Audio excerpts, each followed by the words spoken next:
reforma tributária no Brasil vai redesenhar completamente o mapa dos negócios. E no meio disso tudo, tem uma consequência bem direta que não está sendo dita por aí com todas as letras. É uma verdade, digamos, incômoda e que afeta o regime tributário mais popular do país. Bom, vamos mergulhar nisso.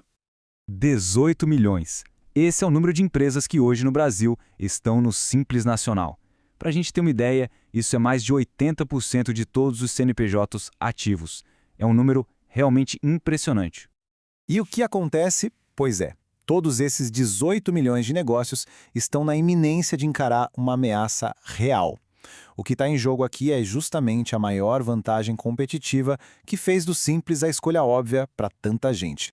Para a gente entender essa virada de chave, nosso roteiro vai ser o seguinte. Primeiro, vamos olhar para o cenário que todo mundo já conhece. Depois, a gente vê a chegada do IVA e o problemão que ele cria para o Simples. Na sequência, a gente vai entender a ascensão surpreendente do lucro real, identificar quem ganha e quem perde e, por fim, entender por que o tempo para se ajustar já começou a contar. Ok? Vamos começar pelo que é familiar para todo mundo. Durante anos, as empresas no Brasil seguiram uma lógica tributária bem clara, quase como uma escadinha de crescimento. É a famosa escadinha.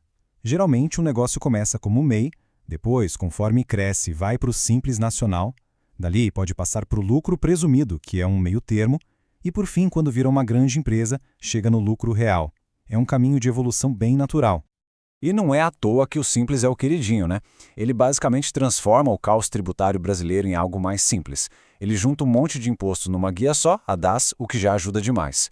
Mas o pulo do gato sempre foi outro. As alíquotas de imposto sobre consumo são mais baixas e ficam meio escondidas ali dentro. Esse benefício econômico foi o que o tornou a regra do jogo. Só que toda essa lógica, toda essa simplicidade, está com os dias contados. A reforma traz o elemento que vira a mesa de ponta cabeça, o novo Imposto sobre Valor Agregado, o famoso IVA.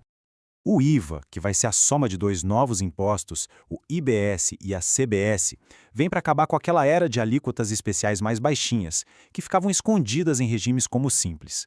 O princípio agora é um só: uma alíquota única, clara, transparente, para todo mundo. Não importa se a empresa é pequena, média ou gigante. Então o choque é exatamente este. O que antes era um benefício, o imposto menor, diluído lá na guia do Simples, agora se torna um imposto explícito, alto, destacado em cada nota fiscal. E vai ser igual para todo mundo. Isso cria um dilema gigantesco. E é aqui que a coisa fica séria, pessoal.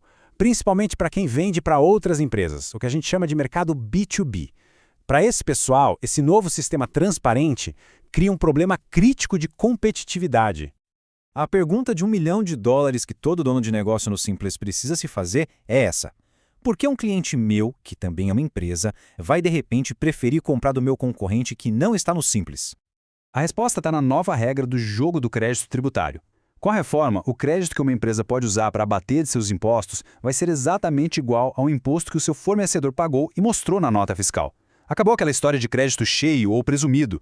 E essa frase aqui resume a ópera de forma perfeita. Uma empresa do Simples, por pagar menos imposto sobre o consumo, vai, por consequência, gerar menos crédito para o seu cliente. E o cliente, fazendo uma conta simples de matemática, vai ser praticamente forçado a procurar fornecedores que gerem mais crédito, ou seja, fornecedores que não estejam no Simples. E isso nos leva a uma situação totalmente paradoxal. Aquele regime que todo mundo sempre fugiu por ser complexo e caro, o lucro real, de repente vira a opção mais inteligente e atraente para muita gente. É uma baita reviravolta. E vamos entender por quê, olhando principalmente para o setor de serviços. O que hoje é uma alíquota de 3,65% de PIS e COFINS para uma empresa no lucro presumido, por exemplo, vai pular para uma CBS de mais ou menos 9,25%. É um aumento de mais de 100% na carga de imposto para muita empresa que não tem muito custo ou despesa para gerar crédito. É por isso que o lucro real vira o jogo. A pergunta deixa de ser qual regime é mais fácil e passa a ser qual regime me permite recuperar um máximo de crédito. E o lucro real é o campeão nisso. Ele permite aproveitar todos os créditos e, de quebra, o imposto é calculado sobre o lucro de verdade, não sobre o faturamento bruto. Certo. Então, com tudo isso na mesa, quem se dá bem e quem se dá mal nessa nova realidade? Bom, a resposta depende diretamente do tipo de negócio que a gente está falando. Dá para dividir bem quem está mais em risco. A divisão é bem clara, olha só. Negócios que vendem para outras empresas, o B2B, estão no grupo de altíssimo risco. A pressão do cliente por mais crédito vai ser o fator decisivo. Já os negócios que vendem direto para o consumidor final, o B2C, o restaurante, um salão de beleza, uma padaria, esses tendem a sofrer menos. Por quê? Porque o cliente final, a pessoa física, não usa crédito tributário. Para eles, a simplicidade do simples talvez continue sendo uma boa. E para fechar, vamos falar do tempo. O relógio já está correndo. Muita gente pode pensar, 2033 ainda está longe, mas o perigo mora aí.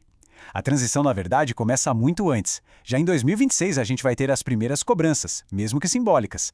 O planejamento tributário tem que começar ontem, porque não vai dar para aprender a nova regra trocando pneu com o carro andando. No fim das contas, a realidade dessa reforma pode ser resumida numa frase bem forte: se prepare ou morra.